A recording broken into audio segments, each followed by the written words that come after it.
Thank you, Hao, and thank you for all the wonderful speakers across your various time zones. We've got 4 exciting papers in this session focused on authenticity. It's such a treat for me. They focus on various platforms, demographics, as well as regional social cultures. So without further ado, as he gets his slides on screen, I'm excited to introduce Phước Lâm Huy TRad N, who's an incoming MA student in Intercultural Studies at CUHK in Hong Kong. Once you've got your slides up, it's over to you.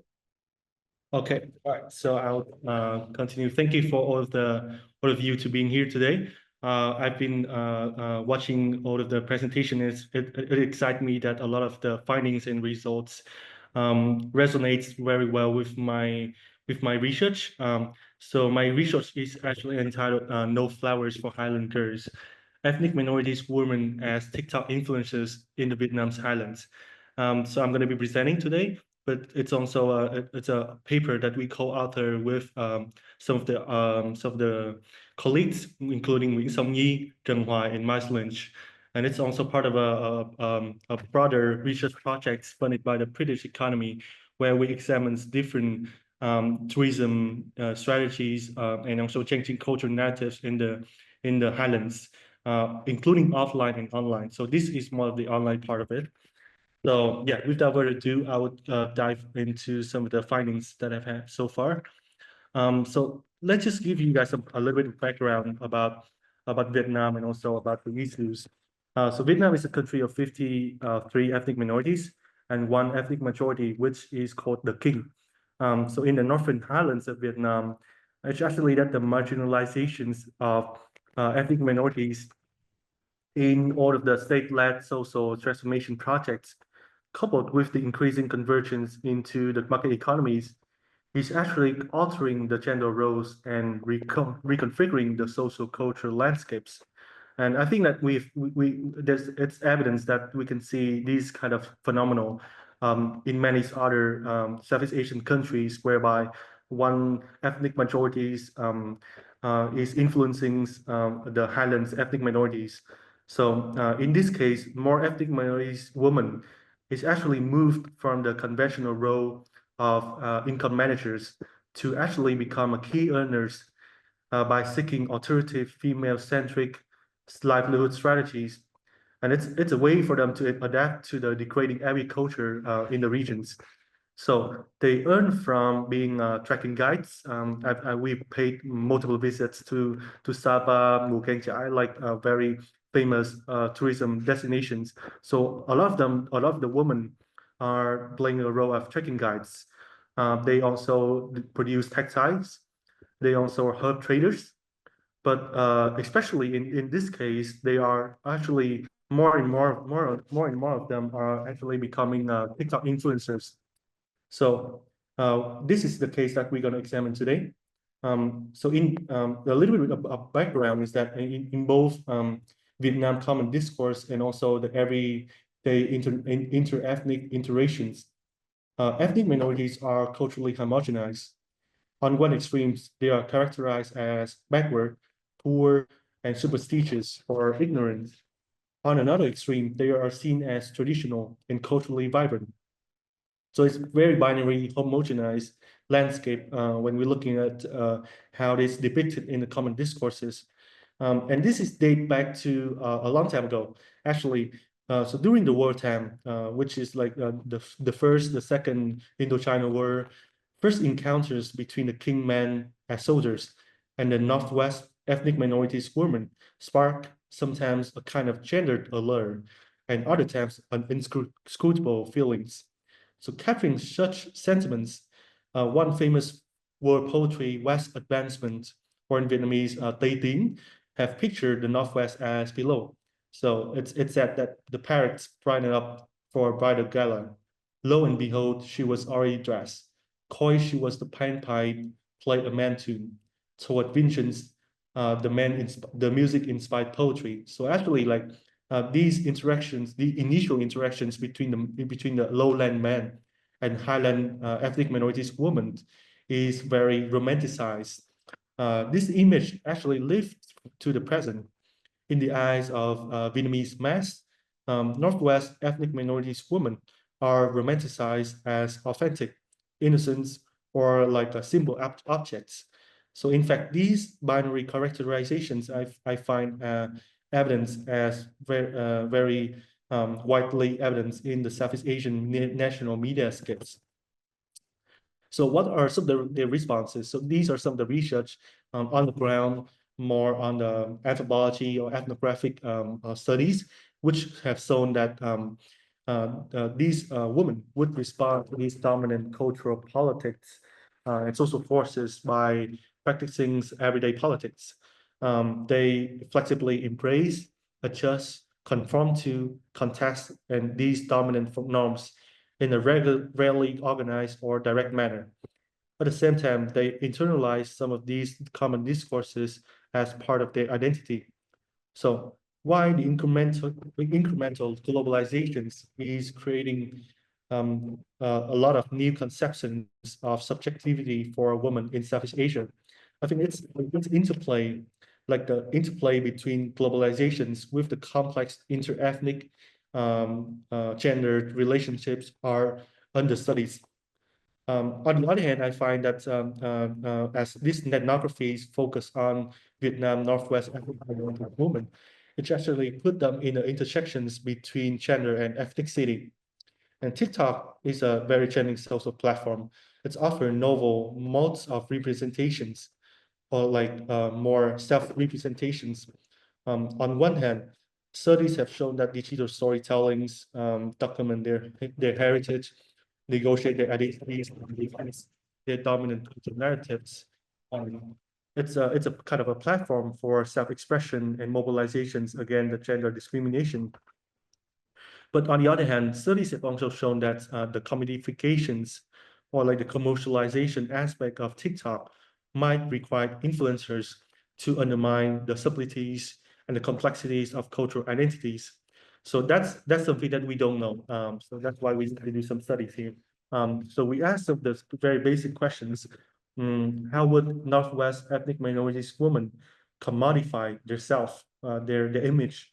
How would the Northwest ethnic minorities women choose to enact their agency on TikTok to the mass audiences here, mostly ethnic majority, which is the king, being aware of the cultural politics and the hierarchical dominance, lower, higher forces.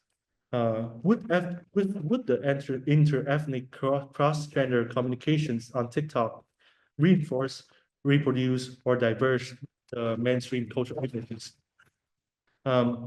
So the theories that we incorporated to understand this better, we incorporated the social identity theory, which formalized the intuitions that when people want to receive a positive social identifications, especially when they interact with other social groups, they would adapt themselves to the desirable or approved standards of their counterpart social settings. These theories have demonstrated a considerable utility in the study of multicultural interactions. Another theory to look into is the Stillhold's theory of encoding and decoding. It's a very useful theoretical framework to analyze the content production and discourse strategies on TikTok, because he hypothesized that media messages are intentionally encoded with certain meanings by producers before being delivered to the audiences, who may interpret these messages in a very different ways based on their social and cultural background. So this is a very like a bi-directional process, whereby active negotiations between the senders and the receivers, in which the audiences are not just passive consumers, but also active participants in the creation of meaning. And by strategically or like intentionally create some forms of meaning, the senders is also sending a specific message to the receivers.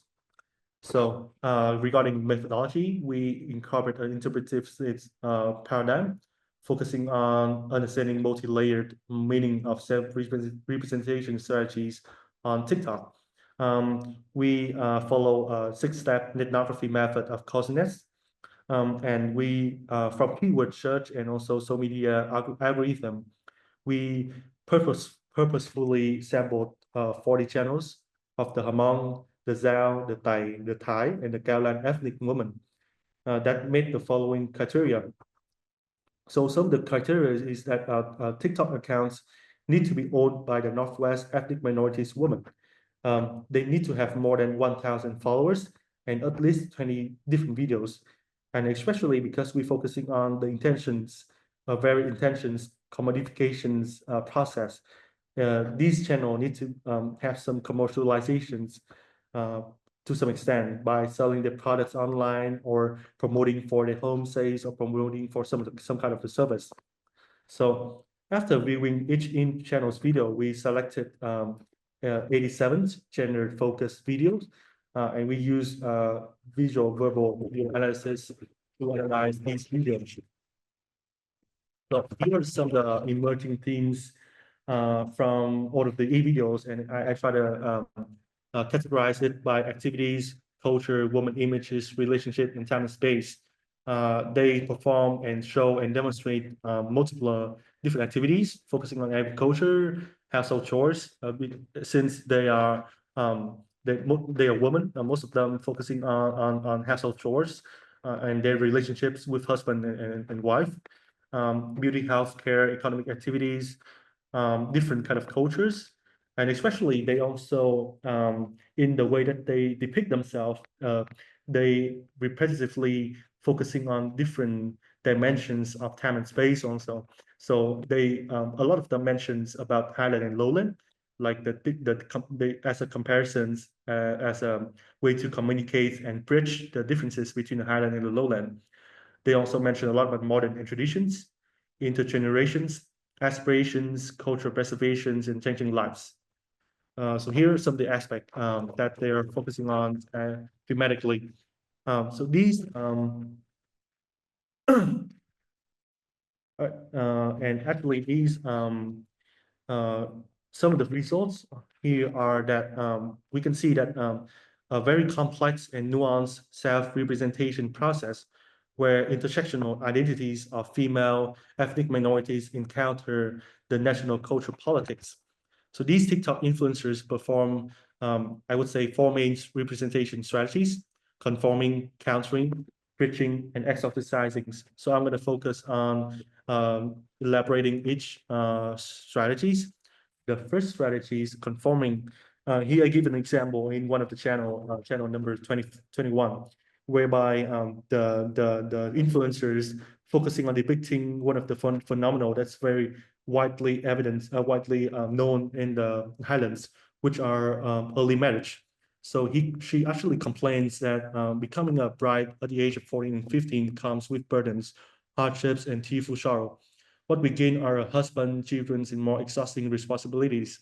Those who cannot endure it end up passing the trauma into their children. Those who not endure it end up wasting their youthful years. So it's actually a very self complaints attitudes towards her own traditions or her own ethnic practices. So I'm going to explain later how this is an act of conforming. Another instances that seemingly very reversing, or like different from the first example, but actually also show a similar conforming strategies is in channel number 22. The video doesn't have any verbal contents. It's only have visual with the Hmong woman in a traditional dress with trending TikTok influencers. So it's actually that these phenomenon is very widespread in a lot of the videos. But it's interesting because instead of showing a negative attitudes, most of the influencers show a very positive and supporting responses to these comments. So the influencers seem to be very fully aware of the actively reinforced and the common gender ethnic discourse by celebrating both the alluring image of the culturally vibrant ethnic minority woman and also the modern woman imaginaries supported by the lowland audiences. And they also diminish some of the local gender practices that are commonly deemed as backward. The second evidence, the second strategies I would skip a little bit, is that countering So we've seen that they encounter and discuss the mainstream discourses and accusations by do the double work, which means that they explain the rationalities behind the local gendered cultures, such as beauty standard, husband and wife relationships, child-bearing practices, and gender roles. Bridging, I'm going to skip the examples due to the time constraints. They also cross the ethnic boundaries to relate and empathize with the king counterpart by emphasizing the shared gender traits and beliefs. Specifically, sometimes they commercialize the wife's care for family health to sell organic products. In other times, they display alternative gender practices of the ethnic minorities to the king's practices. For instance, like a free day from labor as a gift for International Women's Day. The last strategy is exoticizing. So they focus on sharing gender practices that exotic or strange to the lowland audiences. From there, they captivate the mass audience attention. Such practices can be doing hard labels that are not common for females, or sharing marriage practices that are distinctive to the ethnic minorities culture. In conclusion, some of the discussion that we have seen that not every expressions fall into one or only representation strategies. I think that walking in a fine line between self-agriculture and practicing everyday resistance, these Northwest ethnic minorities women self-performance on TikTok shows very unprecedented nuances. Being on the gender and ethnic peripheries, they flexibly leverage their identities to capture attention from the mass audiences and enact their agency in the digital platforms. Being TikTok influencers is not only being about gaining financial benefits, it is also an act of doing identity here. In here, I cite some of the similar series and studies that focusing on doing some identity, which focusing on signifying the practical ways in which culture agents attempt to set up, express, perform, and strengthen their identities. And by doing so, they actively, continuously construct an image of their identity.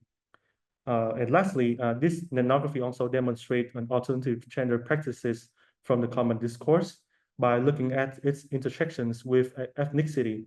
At the same time, the ethnic minorities TikTok influencers also diverge the homogenized ethnic discourses by showing a rich landscape of gender representations. Yeah, thank you for everyone listening. And that's the end of my presentation. Thank you, Phước. We really appreciate it. And it's so wonderful to see all your examples. I really enjoyed it as an ethnographer. As we transit between speakers, I'm going to invite Putu, Dinda, AYUDIA to join us on screen. She's an alumni of the Communication Science Department in Petra Christian University, focusing on gender politics in the media and also exploring feminist epistemology. You're welcome to get your slides up. And once that is ready, the time is yours. Okay, so thank you everyone for this session. So at the very beginning, I would like to say a disclaimer first, because actually this research is, I'm still going to continue this research, so I'm just like going to present for some findings that I have done to some of the informants. So yes, there is an adjustment a little bit in the title from what is presented in IERLab's website. Here is the breaking a triple burden, so feminist influencers and Balinese young women's resistance. So the case study of my research is the Instagram account of Sakapuan, a gender education platform in Bali, focusing into the issues of young Balinese young girls. Okay, so a little bit about the background. I started to dive in more into the digital feminist activism by reading some works, and especially those that is from Putu. The rise of digital feminist activism, and she emphasizes how digital network cultures is seen as a space for tensions and contradictions. For example, like some of the key terms emerged from that, like selectivism, that explains about how clicking and then sharing, liking the post is considered to be less activist. However, digital feminist activism or digital feminist studies need to explore more into the mediation process or the specific process of the social symbols that explain about the specificity of its subject. And then specifically in this research, the research will focus into the Balinese issues, the Balinese women issues, which is from the research of Nakatani explains that Balinese women has unique experience as they also has the role in as a productive worker, and then considered to be the high functional women that they are working in a domestic areas, working as domestic moms, but at the same time they works in a customary works, because in Balinese, in Bali we have some customary works that is considered to be feminized work. And here by the research of Nakatani, rituals must be also seen as a work or should be considered as work as well. This kinds of arguments is really under studied, if I could say, in Balinese studies. And I continue to figure it out that there is one account named Sakapuan in Instagram, which is it was a Balinese young women Instagram account started by Sinta, a graduate from psychology, and she's still, if I'm not wrong, 20 years old. And it was on Instagram. Their focus on spreading information about gender equality in Balinese context. Their key themes of the post are explaining about Balinese women's triple roles, like how they want to produce more knowledge about how Balinese women should get equality in terms of doing the customary work. So it's not only considered to be women's work, but also seen as how a man can take role in that. And a second one is the notion about producing male offspring, which in Balinese culture, it is considered to be normal for women. They have to produce male offspring for the continuations of the social kinship system in Bali. So those are the key themes that is tackled by Sakapuan in their content. As you can see, this is the Instagram account of Sakapuan. It has 7,000 followers. And Sakapuan is the only account that speak about this issue. And they have also, they use the hashtag, which is, if we can translate that into English, it is empathy, brave, and independent. So by this reading of mine, and then I started to ask about how does gender education platform like Sakapuan shapes the new feminist subject in Balinese context. And the second one is how does this work contribute in articulating feminist global South experience? I used some concept here. The first one is the concept from Harcom B, the newsfluencer concept, which are the key dimensions of newsfluencers. First, the practice of their platform, and the second, the business model. And then the third is about labor, how they create self-branding, and then how it is passion-led and very relational. And the fourth is culture, which is how it is parasocial and fandom-centric. But I should emphasize is here that these how we talk about these key dimensions is not in separated ways, but it can be overlapped to each other dimensions. And the second concept is biodigital vulnerability, also from Fotopolo. Vulnerability has been stumbling block because of its connotations with passivity and victimization and feminism. But the recent queer cultural theory also positions vulnerability as a very productive concept here, which are the work from Sarah Ahmed and then Heather Love Selimont that theorizes how emotions is actually central to politics, like how their attachments required in order for people to become the subject of power. And also, we have to position here the media and its characteristics, how they become the constant material agents for politicization. So I started by seeing how Sakapuan works as a newsfluencer practice. The first one is the platformizations or the app how they do this app-tailored content distributions. Sakapuan presence on Instagram requires negotiations to the platform's logic, like how they create content with eye-catching visuals to attract visit and clicks, like that, how they arranging the main color. They use white and red as their main color of their account, and then how they create logo, like the one I have previewed in the previous slides, and then how also they use hashtag as the sign of their content, using the hashtag of brave, empathy, and also independent.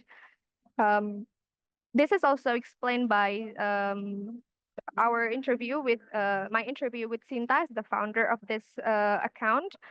They said that we usually have regular weekly meeting to discuss about content, and the content creators are free to pour their ideas. So they have system on how to produce their own daily content. Like they have the standard procedure, like it should be present in a certain way of visual, like I have been explaining before, with the main color, with this interesting copywriting, and also by the visibility of some popular terms. Okay, so the next one is about explaining about the monetizations process, like and direct making gold out of it. So making gold out of it is a terms I take from Ayu Saraswati's research, which is the pain and social media activism, which explains about how this could bring benefits to the influencers or the newsfluencer itself, like in the case of my research. Based from my analysis and based from my interview with the Sakapuan's team, they don't get direct revenue of the content, but it actually brings benefit to person's popularity and good reputation at work, as what's stated by Sinta. So she said that she got accepted at her workplace because they saw her CV as Sakapuan's organizer. They saw her as the Sakapuan's organizer and Sakapuan's founder. And then she said that she got so many invitations to speak on behalf of Balinese women or to speak about the issue of Balinese women in several talk shows or webinars.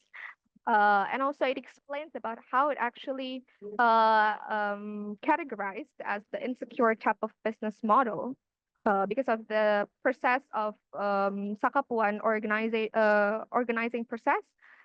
No one in Sakapuan team were paid, so they were our voluntary based working. So it could be categorized as insecure type of business model. So the only one that they could offer, Sakapuan team could offer to their volunteers are how it could increase their portfolios, how it could brings them into more experience in organization working. And then they also experiment with diversified sources in entrepreneurial fashion. Like, for example, they collaborate with some sponsors. For example, like what One Stop of Sakapuan has explained that in their previous talk show event, they had some sponsors and they gave us goodie bag containing skincare and makeups. And it also what interests more girls or more young women to join Sakapuan talk show or Sakapuan events because there are some sponsor that they will give they will give them the goodie bag containing skincare and makeups, some girly stuffs, she said. And then also speaking about the labor here, the effective labor, how it articulates the collective experience of vulnerability as well. Sakapuan have certain nicknames for their audience. For example, like here written as get, or it is a pronoun for girls, and gus is a pronoun for boys. So they always call their audience as get or gus. So yeah, it's to have a more intimate relationship with their audiences. And it promotes self-brand because it's transformed into the marketable known quantity of their audiences. And it also signs of authenticity of them. By this personalized message, actually using the social conversations in Balinese society and addressing everyday women's problem, it able to validate vulnerable feelings. For example, like how they use certain languages, like how in Bali we have certain conversation, like if we are not pregnant, it is for girls. Like if we are not pregnant, we are not going to be married. they address that as the headline of their post, and then it invites more comments on their account, and it also invites women to comment on how their personal experience about that. So it validates vulnerable feelings of women, and also it has political potential that actually led to collective action. For example, like what has been explained by Sinta, she said that I was so happy because one of our FGD participants said she showed her content to her mother-in-law. The context was Sakapuan held an FGD process with their audiences, and one of their audiences explained that when Sakapuan produces one content about the issue of Balinese women, she showed that to her mother-in-law to say that this is not only me that feelings, that this is the feelings, this is the collective feeling. This is the feelings that is experienced by a lot of Balinese women. So this is the example of how the message that actually articulates the vulnerability of Balinese women can be seen from the contents below. For example, like the first picture, if I could translate that to English, it will be being a Balinese woman is hard. And then the second picture, it explains about how being silent is always about bearing our oppression experience. And then for the third is like more empowering message. They said, we strive for a family that our dad and also our brother want to help our mom and ourselves to create offerings and also while watching Netflix. And it explains about how actually customary works in Bali is still considered to be feminine works, and how the male family, they don't want to involve in this kinds of works. And then the number 4 pictures is it explains about how if you are not pregnant, you won't be married. It explains about the condition that Balinese women should pregnant first, and then if they are not being able to pregnant, their partner won't marry to them. So it explains about that kinds of situation in Balinese society. It can also be seen from this comments, like it invites more comments that sharing their own personal experience. Like I see it once and I immediately share this in my story because fuck it off, whatever, if you're offended or not, if it is not to educate, then who else? And then the second picture, they said that add one more skill of ours, ability to bear that nobody cares. The second comment, and if we cannot produce male offspring, we are not respected by our parents-in-law. Here we could draw strategy from how Sakapuan's influencer practices. They strive through the digital space and platforms logic. How platform here seen as the site of knowledge production, and then providing the alternative space for Balinese young women to talk about their customary work.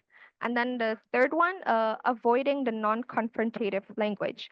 It is as what explained by one informant. She is the ex-mentor of Sakapuan. She said, I think Balinese women has their very specific condition, especially to speak up about their condition.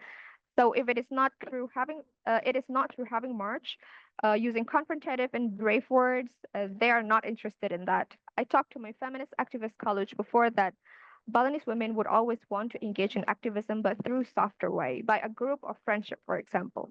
It explained by one of the member of Sakapuan how actually Sakapuan way of not using confrontative language engages more women to join to their programs. Sorry, So we will have to wrap up quite soon. okay, so this is the new subject formation. I think I could skip it. Okay, so I jump into the conclusion. The conclusions that I can draw here is the new feminist subject formations is how the ability of Sakapuan in transforming their reader from the level of consumer to interest in being the producer. It explains about the previously how they are in the level of being a reader, and then after they read or they consume the content of Sakapuan, they are interested to being the producer, and they decided to join the Sakapuan. And then the second one is actually pretty interesting because they're challenging the Western notion of drawing from theory, because Sakapuan practice shows how to organize a women collective without at the very beginning they learn about feminism. The founder of Sakapuan have also explained that she is not yet learning feminism up until now. She's still confused about what actually feminism is, but how her practice and her teams in Sakapuan invites a lot of women to join their collective works. I think that's all from presentation. Thank you. Thank you, Putu. While we switch over and MASRINA brings up her slides, I'm excited to introduce her as a graduate of the master's program in Media and Communications at Erlangga University in Surabaya. Once we have your slides up, MASRINA, we're happy for you to take the floor. Hello everyone, thank you for attending the session, and before I present our latest research, I want to thank the organizer for conducting this special event with many outstanding speakers and presenters, and it is an honor for me to become part of this. So my name is MASRINA, and I'm here to represent my team.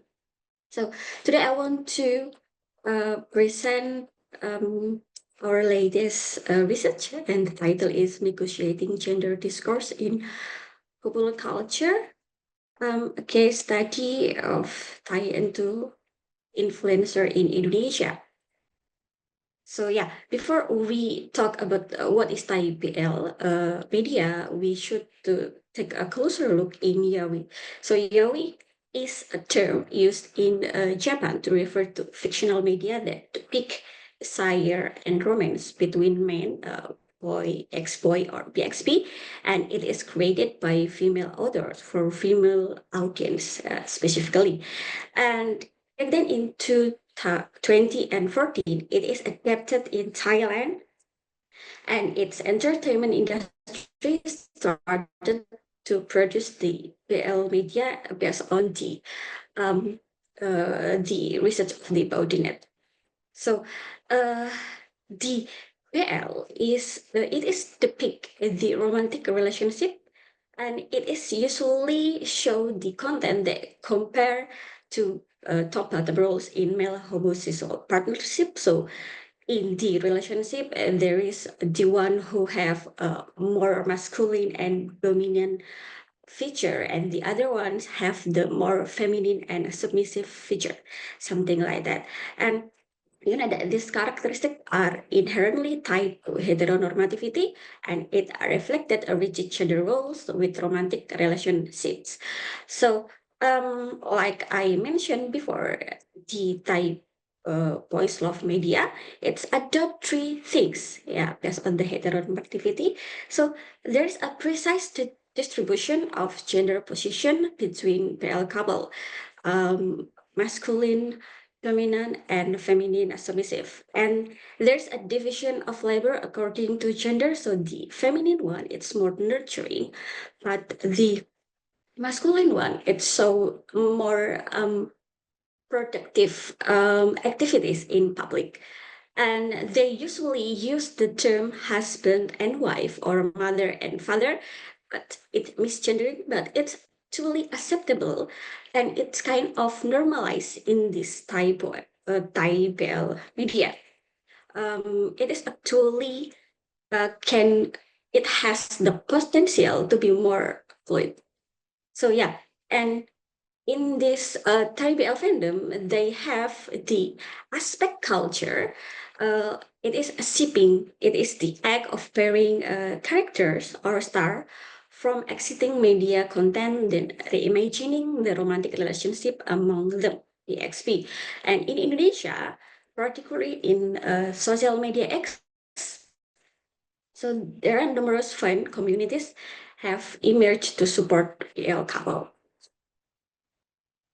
And in Indonesia, the member of Thai BL fandom, or we call them Thai enthusiasts or Thai Enthu, use anonymous accounts because as BL content is still considered taboo in Indonesia. You know that in Indonesia, Muslim is the majority of the religion, so it is still considered sinful or unethical if some women consume this kind of media. But in the Thai PL fandom in Indonesia, they have a loyal fan base, some of whom gain many followers by creating fan works, which is an alternate universe or AU.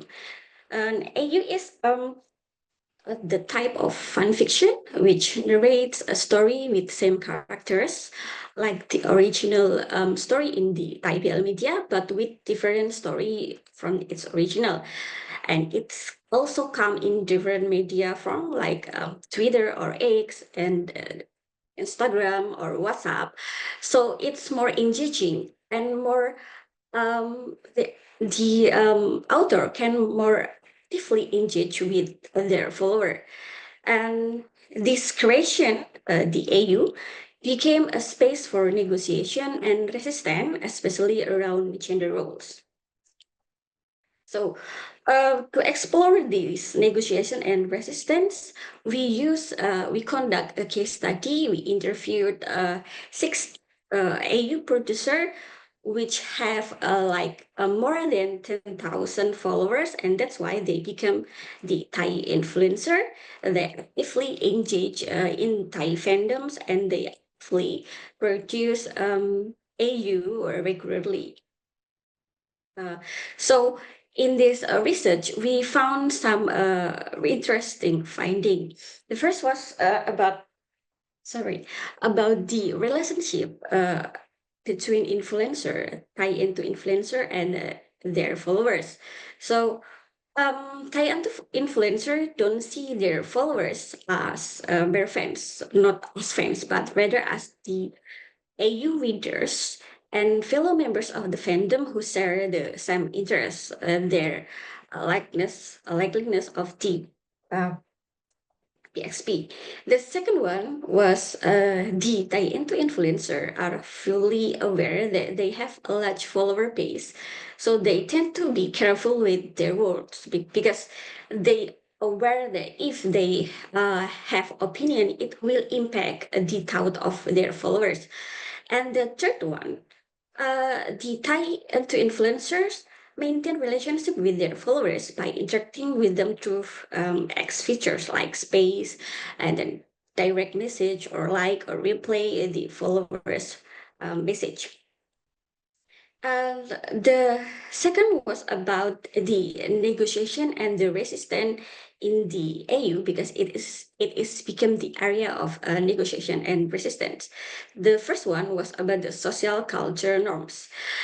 Even though they Thai into influencer produce their AU contextualize the story in Indonesia, they still construct an idealized homosocial world within the AU narrative. So it's still the word building, it's still like the original word building in the Thai PL media. So it's quite an irony.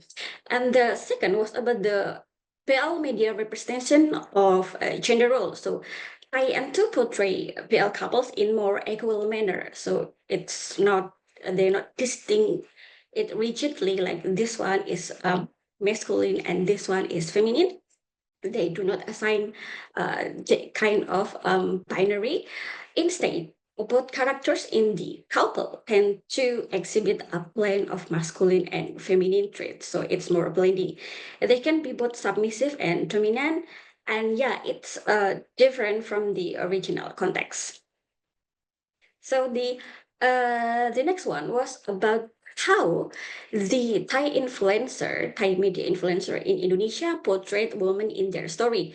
Actually, women rarely portray in AU story because Thai media agencies back then in 20 and 22, some main media agency prohibit face claims due to incidents where their female artists' photos were edited into nude image for role play.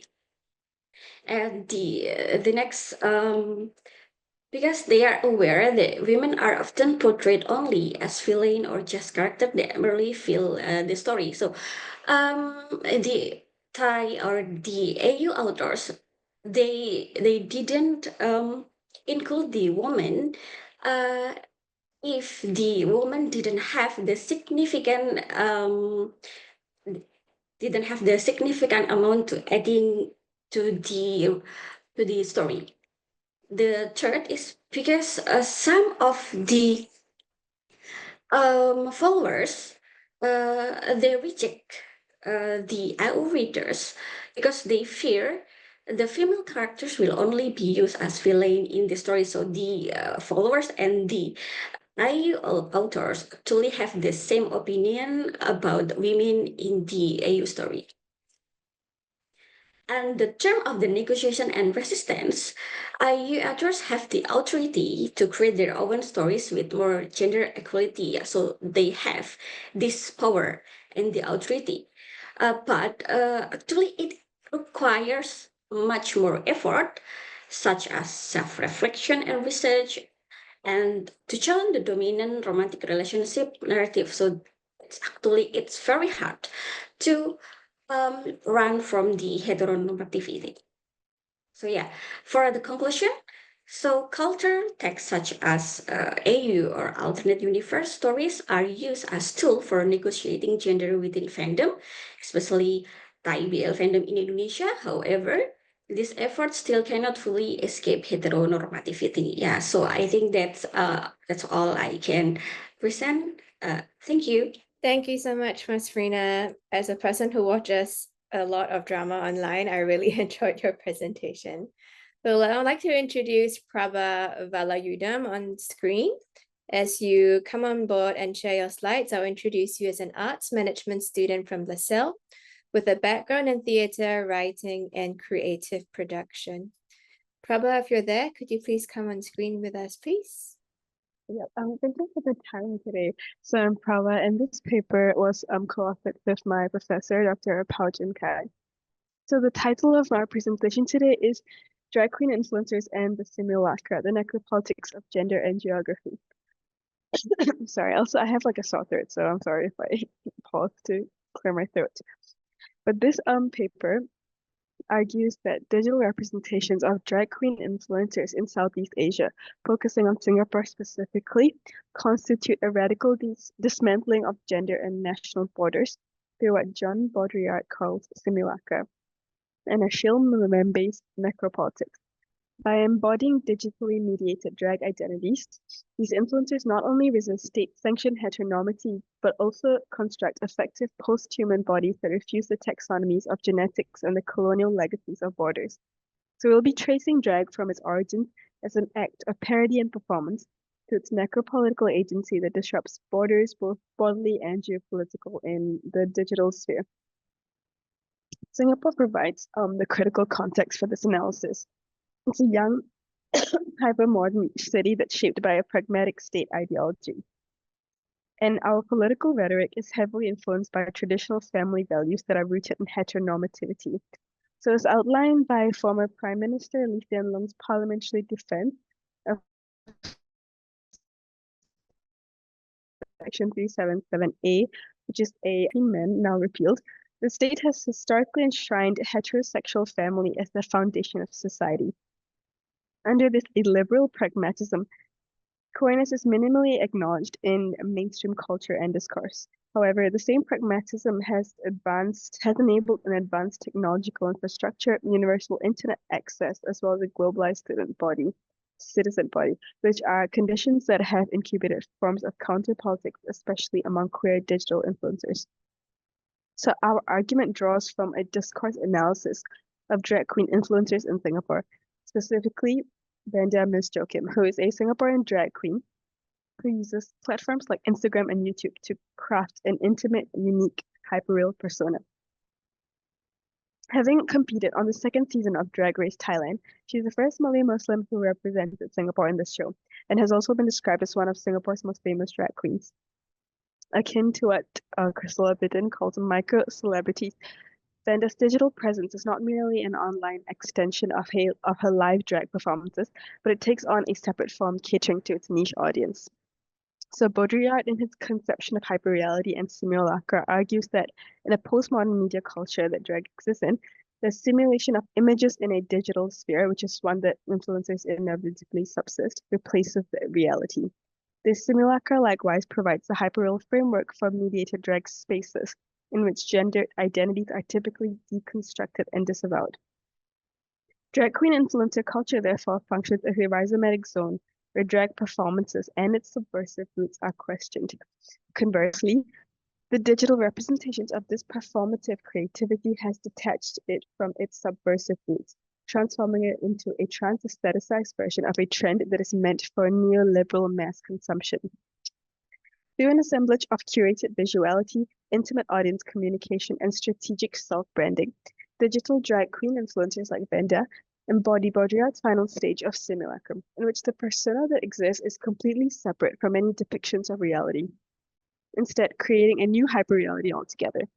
Dinda acts as a drag queen, such as lip syncing or bodily enhancements and specific makeup techniques, so like through padding, wigs, or contouring. They're not parodies or subversions of femininity like previous people have theorized, but as a symbol of, in its own right, that destabilizes any assumed coherence of gender in both its intimate or imperial epistemology. So the final stage of Simulacra reconfigures the body as a medium for queer world-making and subsequently empowerment for influencers and audiences. We're using post-structuralist ideas of a drag body with its norms of additive resources. So like I mentioned earlier, makeup, wigs, body padding, prosthetics, surgery, and in online context, digital filters and editing. The drag body becomes a resolutely queer construct, or a body that resists heteronormativity, and it's empowered in its ability as an infrastructure. And it creates new ontological territories in the field of gender and geography, which brings me to my next point. Besides gender binary, these bodies also challenge the complete idea of borders. Dinda's participation in Drag Race Thailand, for example, positions her not as a Singaporean artist alone, but as a Southeast Asian symbol that's situated within a transnational queer cultural movement. The digital drag collapses gender as well as national and nationalist hegemonies, producing effective performative geographies throughout Southeast Asia. In this way, drag also becomes an anti-colonial aesthetic as much as it is a queer one. In the age of surveillance, censorship, algorithmic control, as well as nationalistic sentiments that we see rising on social media, the subversive character that's inherent in drag queen influencers refuses any notion of identity being anchored in gender or nation. So drag queen influencers take this further as a symbol of the final stage of Simulacra, in that it is its own reality that challenges these dictations. So while there have been critiques of drag queen influencers of commodification and inauthenticity, as influencer politics is foreclosed by a marketable persona under neoliberalism, this paper maintains that simulation is not a shallow, superficial reality that prioritizes profit and presence over resistance.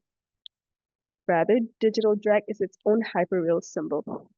So for Baudrillard, going back to him, in the reality of the final stage of Simulacra, it's indistinguishable from reality, and it dissolves the latter's authority. So Dinda, in this case, becomes a champion of necropolitics. Her social media post where she asserts herself as both digital and cultural influencer is evidence of a repeated practice of such a simulation in self-multiplication. So we're talking more about Dinda's cultivated online persona and how she engages audiences through the rhetorical embodiment of drag, the repeated uploading of regular vlogs, touching on interpersonal experiences on YouTube. This becomes a site of both liberation and conflict, which illustrates a process of becoming that challenges the binary of both Singapore and gender as a spectacle. So in this way, Dinda's navigation of public and private selves reflects not only the hyperreality of digital culture, but also the politicized act of self-creation against the background of societal disapproval that exists in a wider context. Drag queen influencers, therefore, do not dilute queer resistance, but it kills the very epistemological need for gender itself. So the YouTube channel that Dinda is a part of, House of Mr. offers behind-the-scenes content, blogs, and podcasts that demystify drag and can be defined as virtual rituals that build intimacy through the representation of what she does. By embodying identities that are deliberately incoherent, aestheticized, and unrooted in any pragmatist values like we talked about earlier, this symbol that is now drag queen influencer forges a radical digital norm, one where the illusion of identity does not pose a threat to queerness, but rather empowers it. So that was more about how the movement of the simulacra assigned into pure copy of gender, whether cisgender or transgender. There's little to none of any characteristics associated or aligned with a binary gender division. Some cross-dressers, for example, female bodybuilders and people who identify as non-binary may at one point or another be considered within this hyperreal realm from both the experiential and apperceptive perspectives.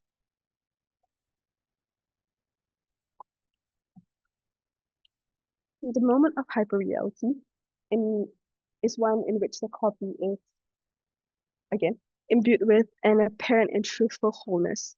So in the area of gender, male and female are synthesized, and the copy takes on an objectivity and agency of its own. We saw how Dinda and other drag queens, Asian or otherwise, integrate both gender and geopolitical culture into their act offstage and onstage. The late-stage gendered simulacra is one of certitude and fortitude. The online persona is portrayed on the YouTube videos that I talked about earlier, evinces a hyper-reality of life that is not everyday and, again, not pragmatic. The latter itself being a core national trait in the Singaporean psyche. So Dinda as a signifier epitomizes a late simulacra, obliterating any conventions of gender demarcations with respect to both Western and Asian purviews of the subject. In the next section, we'll put forth the argument that the juxtaposition of the drag queen and the social media influencer enabled a necropolitical force that relinquishes socio-political configurations of gender and geography, Asian or otherwise. So by necropolitics, we follow the examples cited by Akili Mbembe, whereby the land, language, and even legacy of the proletariats are subjected to the necropolitical treatment of the governing class. So this unequal allowance and recognition of rights and relations, together with a disavowal of the futurity, have always been the predicament of the necropolitical subject. They are precisely subjected to the denial to claim land or its equivalent, or to eschew a particular way of life and to become legitimized as an honorable member of a polity. The drag queen occupies such a position of a necropolitical subject. The drag queen communities invent their own lexicon to express certain actions and intentions that are frowned upon by drag-phobic factions. Performing and operating between cracks in dark underground venues or side alleys that subscribe to Foucault's description of the heterotopia. And also the fact that seldom they are invited, representatives of the drag community are invited to civil society events or elections. It all shows us that the drag queen as a simulacra has ventured beyond the plausible copy of political life in all of its guises and has to partake in or appear as hyperreal. Social media thereafter accelerates what Mbembe calls the process of living death. So whether that's as a content producer or consumer, the drag queen influencer becomes a necropolitical simulacra, one that is reduced to a hyperreal homicide. The influencer has curtailed their vital duration to a few seconds or minutes that never reveals their gendered or real selves. So whether that's on Instagram, TikTok, or YouTube, what viewers see on screen are clips after clips of the hyperreal simulacra to cope.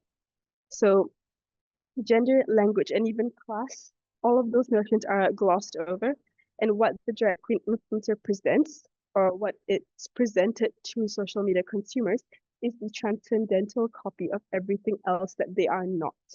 So they are not female, they're not global, and they are not affluent. So precisely because the drag queen influencer embodies a hyperreal projection, they annihilate gender identities and gender roles, and they erase cultural and geographical differences. Audiences are not always able to differentiate between two drag queen influencers from different countries. An example being an Instagram reel in which viewers were scolded after not being able to differentiate a Thai drag queen from a Taiwanese one. So drag queen influencers subsume the agency of a hyperreal homicide that eliminates notions of gender and geography, akin to Truvada for HIV prevention or steroids for sex reassignment. TikTok and Instagram extend the drag queen influencers' living death, which affords hyperreal episodes of being without gender and without an affiliated place of origin. So whenever the viewer switches off the digital device, the drag queen influencer is annihilated. So to wrap up, even the simulacra as a pure copy loses its authenticity and veracity, only to await the next necropolitical reincarnation when the app gets opened up again. Yeah, thank you. Thank you, Praba. That was such a massive effort given the condition of your voice. So thank you so much for powering through for us. I personally follow Vietnamese joke game, have been for years, so this was a treat for me. Thanks for sharing that. We have a very beautiful 2-minute cap before I hand the time back to Dr. Anisa Arveta for panel 3. We'll see you back here in 3 minutes. Thank you, everyone.